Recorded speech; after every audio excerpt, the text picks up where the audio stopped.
Hi, everyone. Welcome to the Genius Entrepreneur Podcast. I'm Shelby Jo Long, your host. I have the opportunity to talk to people that have turned their passion into a business. They're living the life of their dreams because they're doing what their genius tells them to. Today, we have the opportunity to talk to Kathy Sparrow in the ghostwriting business. And I'm excited to hear her story and how she got into this whole line of business. And I'm excited to hear how she transformed her genius into an income stream. So Kathy, welcome to the interview today. I'm happy that you're here. Thank you. Thank you. I'm happy to be here. Kathy and I are affiliated with the Rogue Publishing Partners Company, and in the same publishing space, help people tell their stories to the world, to start a movement, write their memoir, build their legacy, all of those fun things. So I'm excited to learn more about what you do. So Kathy, give us an overview of your business. Tell us what you do. Well, not only do I ghostwrite, I also do some coaching, but really it's about sharing stories, because I really believe that our stories are rich and we live writable lives. Nobody lives a boring life. We may think at times it's boring, but really we all have experiences that others can benefit from learning from. We live, oh, I love that phrase. That should be on your website. If it's not, we live writable. Love that. That's great. Telling stories. So tell me more about that. What kind of clients do you usually work with, and tell me about how that came about. Yeah, so I have a wide variety of clients from different fields. I have women business owners, solopreneurs who want to write stories about their lives. I have one woman I worked with last year.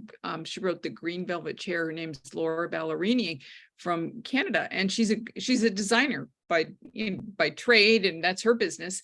But she wrote about how our life is filled with design. So that's why, and really opened my eyes to walk down the street and see different things. So she represents the female solopreneur that I will often work with. I have an acupuncturist that I work with who's writing a book on menopause. And then on the other side of the spectrum, I have very busy CEOs, and these are mostly my ghostwriting clients who know they have a story to tell, and yet they have no time and inclination to sit down. So my job is to interview them and become their voice. So different industries too. So I think what's beautiful about what I do is I get to be curious and ask questions and learn about a lot of different people. That's so interesting. It's similar to the work that I do. You can turn any expertise into an income stream. So it doesn't matter what it is. There is an audience for it. So because you're all about connecting the ideas with the audience, and so you're the expert in doing that. That's right. It doesn't matter what industry it is. No. Yeah. No, doesn't matter. Like, how can we reach that audience? What's the best language? Where can we find them? So yeah. I'll give you one example I have of that. I am a professor at a college, and I've been teaching there for a long time, but teaching like public speaking, and basic thing of public speaking.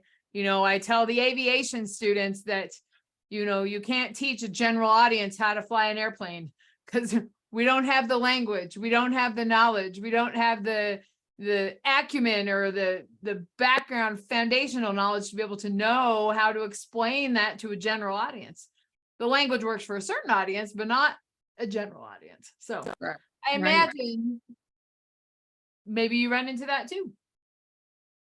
Yes. I have a little story that I use to demonstrate that. When I was learning to fly fish, I was having we had just opened our fly fishing lodge, and I hadn't yet caught a redfish on a fly, which was the fish that most people wanted to come to see and catch in South Texas.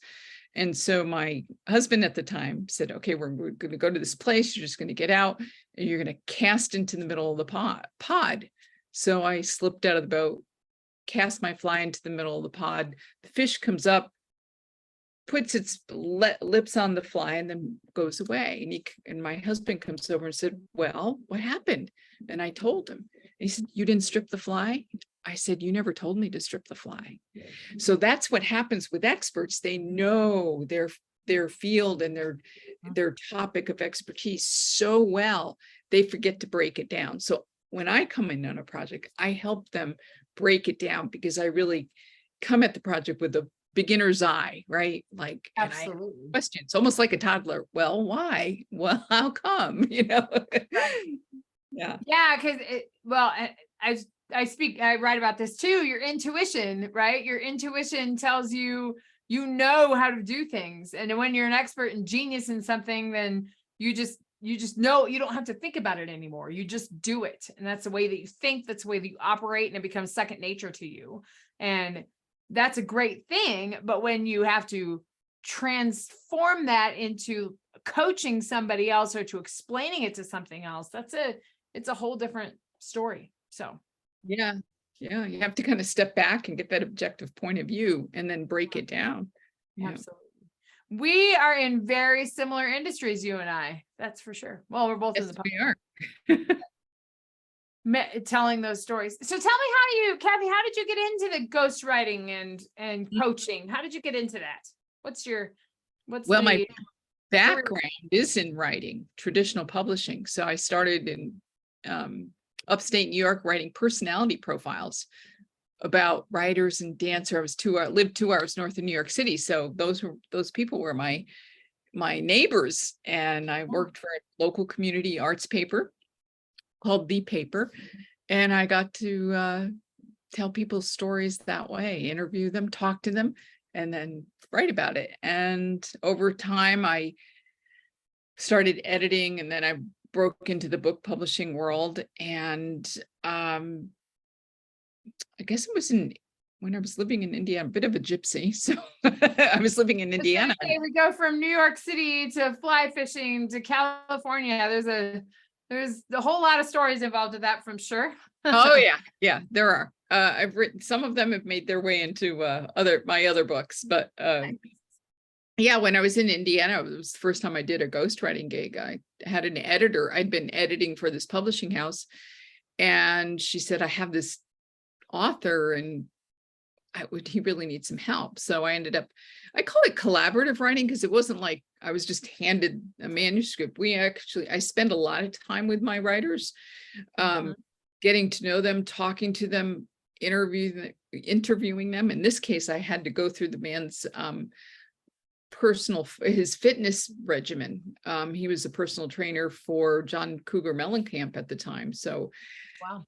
Yeah, so I got to work on this book with Chris Gebhardt called Body Mastery. So that was the first ghostwriting gig. And then, over time, it's been a mix of ghostwriting and coaching. So, and the coaching came about because I was living in Virginia Beach at the time. Here goes the little gypsy off again.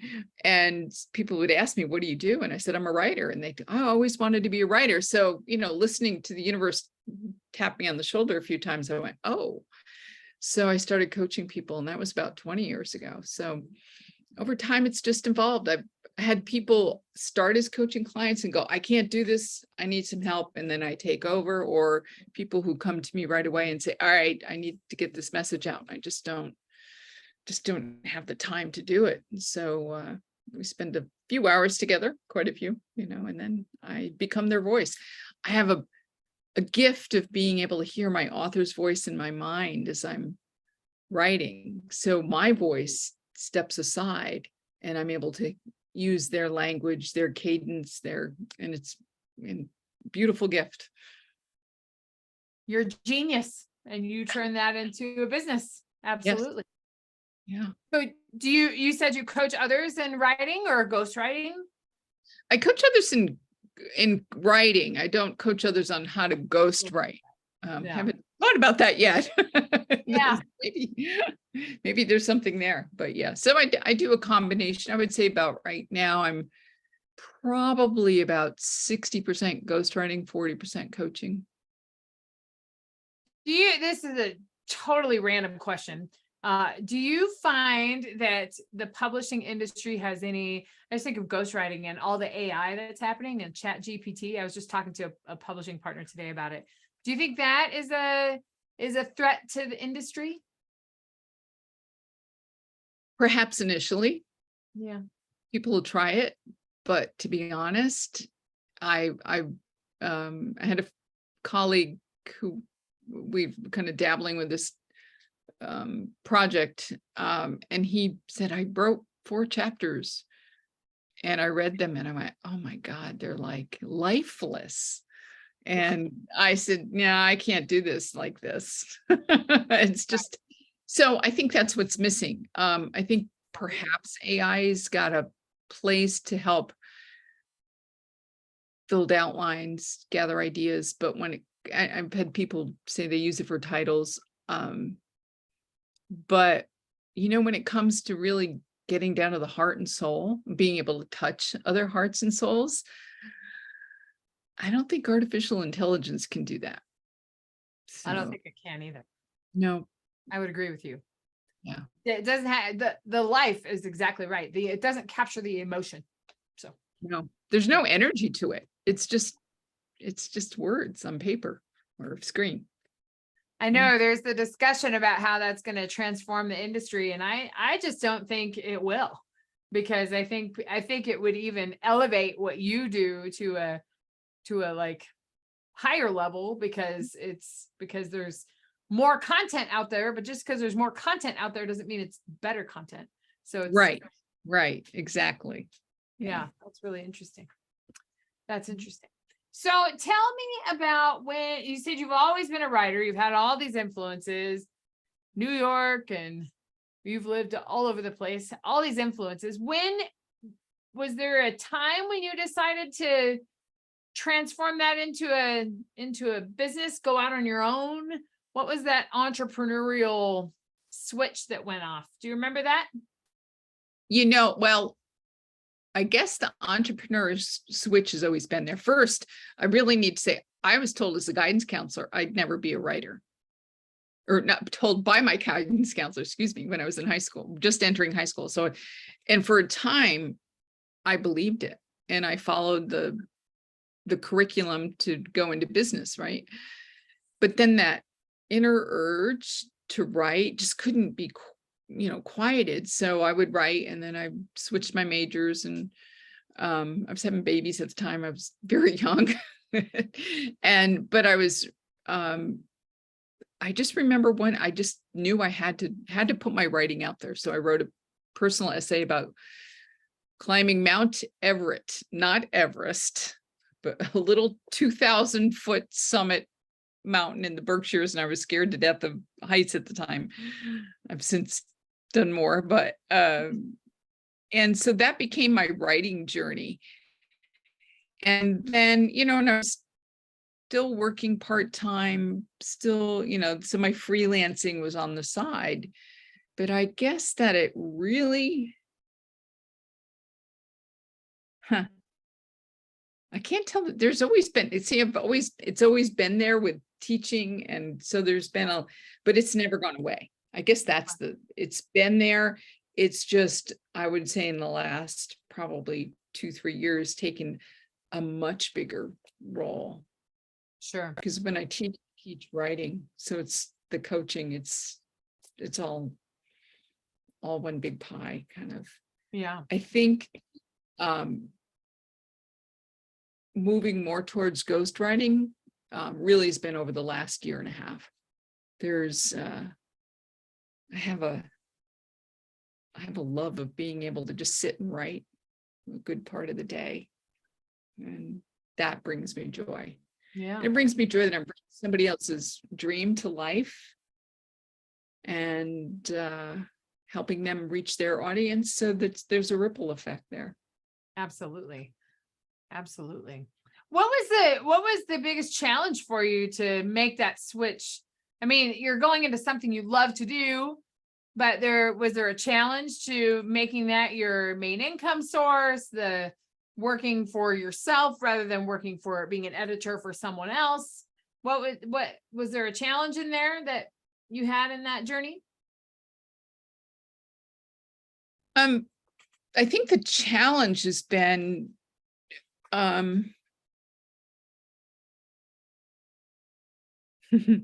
not buying into other people's dreams. So I think, the fly fishing, I was a fly fishing lodge owner for a time. And even though that was the space that I began my novel, and also wrote a nonfiction book on fly fishing, for women. Yeah, it's just like I needed to start believing in myself more than other people's dreams. And really that's where I'm at now. It's just like, this is what I do. This is who I am. And, don't plan on building another fly fishing lodge in this lifetime. That's interesting too, because that's like something that you love to do, but that's not something that you wanted to create a business out of, right? Like No. you create a business out of it, it's work, but that's more of a hobby, where writing is more something that's in your,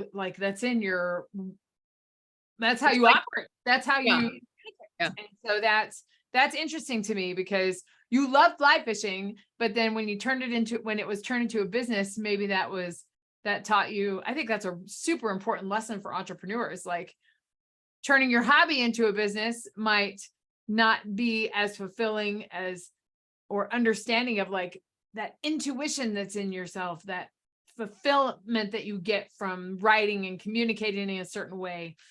It's different than turning your hobby into a business. Yeah. And I think the interesting,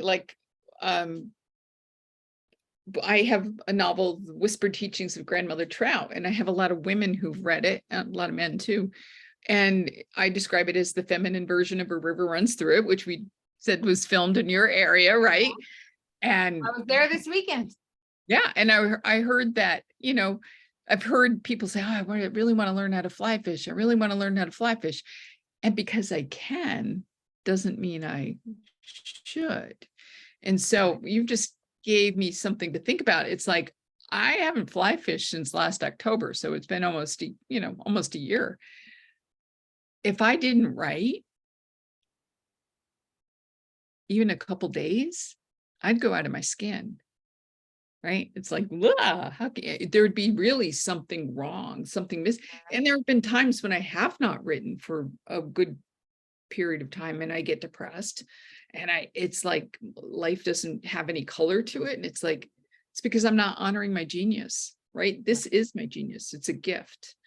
And so, yeah, I got to use it. How to use it. That still doesn't mean that you don't need to come to Montana and go fly fishing. However, exactly. I can come there and have fun and not worry about teaching somebody how to cast the rod. Right. Yeah, that's interesting. I think that, I talk to a lot of entrepreneurs that have turned their passion into a genius, but I think that's an important differentiation to make, is that your genius is, yes, it's something that you love to do, but it's also something that's part of your being. It's part of who you are. It's where you're the most fulfilled. Similar space with me. I'm a communication expert, and the way that I see the world comes from my being a communication professor and being a college debate coach for a lot of years. I like seeing all the different options and the objectivity of that, and understanding the path forward to build a business, and all of those things influence my way of thinking. And it's similar to what that is too. So yeah, super important lesson. So Kathy, what would you say to someone out there, a listener that's thinking about starting a business out of something that's their genius or their passion? Because you can be passionate about that too. Yeah. It's very interesting. I go to a sweat cycle class, and it's hot, and it's a indoor cycling in a hot room, a heated room, 85 degrees, right? And Sunday happened to be the 12th birthday anniversary of this business created by a woman. And Soul Cycle? Pardon? Is it Soul Cycle? No, it's Sweat Cycle. Sweat Cycle. Yeah, sweat. I just listened to a podcast about Soul Cycle anyway. Okay, so it's sweat cycle. Similar. And she described how I guess she wrote a post and the instructor that morning read it. And, she was told she couldn't do it. She was told she would fail.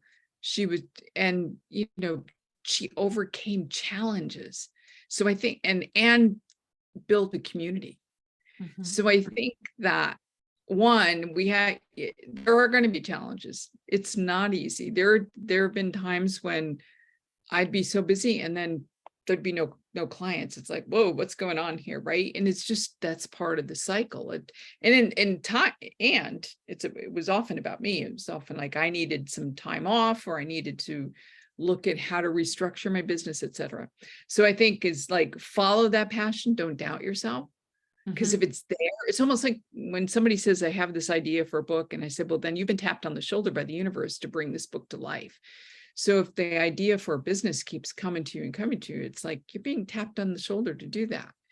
And then, probably build a bridge and not leap. That would be, I think I probably leapt a few times when I should have been building bridges and did, slow incremental builds. And then there'll become a time in it. There'll be times when you go, how can I do anything else? But then you'll know, you won't. It's easier to be in business when you feel comfortable financially than worrying about how to pay the mortgage, right? That kind of thing. Be careful of saying yes to everything. Yeah. Just because you can doesn't mean you need to. And the other is, I had a mentor once say, if you can't do it with heart, it's not yours to do. So I can write about anything. Do I want to write about anything?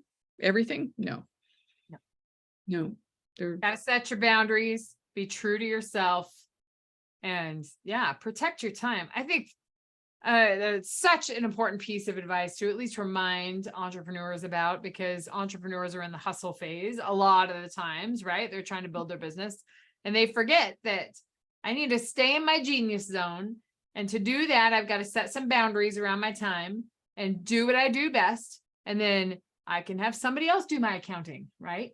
And I've got to be able to delegate and do these things so I can stay in this zone. I think that's and that incremental, have a plan before going into it.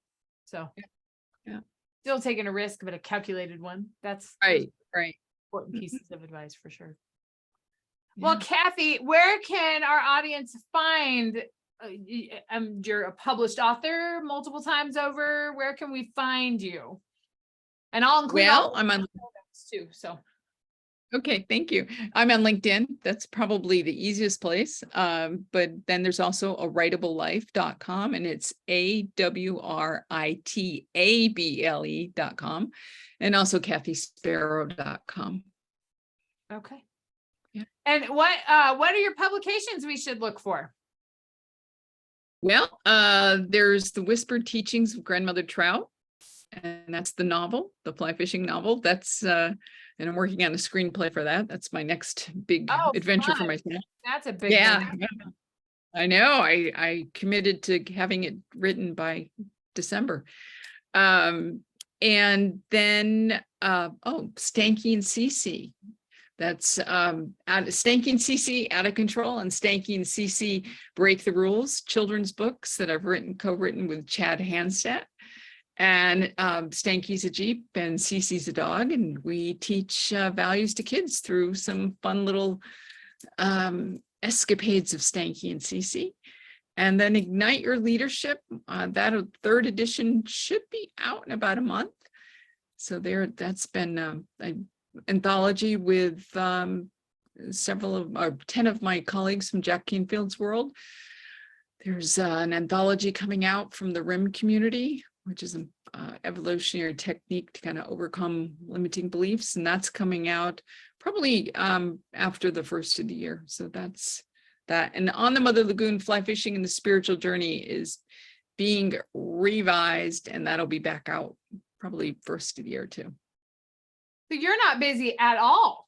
No, not at all. No, you got like 6 projects going, all coming out. So that's very exciting. Now, some of them are out, some of them are in marketing phase, some of them are just waiting for, for upload. So yeah, there's all different phases involved there. And I don't do it alone. I have a team to help. Yeah, of course. Yeah. I see a writing retreat at a fly fishing lodge in Montana in your future. Now that would be something that I would be up for. That would be fun. Yes. Yes. I think we can make that happen. Yeah. I think that would be Putting it on the record. We just said it publicly, right? It's on the record. We're going to make it happen. That's awesome. Okay. Oh, Kathy, what a great to get to know you and your business and your personal, just a little bit about you today. It's been really a treat to hear about your journey. And I think it's so inspiring for those out there that are thinking about digging into their genius. So thank you for that. Thank you for the opportunity.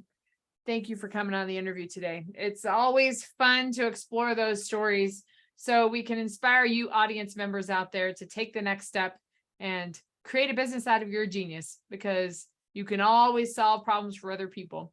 And if you have any questions about how to transform your genius into an income stream, shoot me an email. My website, shelbyjolong.com. Always good to talk to other aspiring genius entrepreneurs about creating a business out of their genius. Thank you, genius entrepreneurs. We'll see you next time.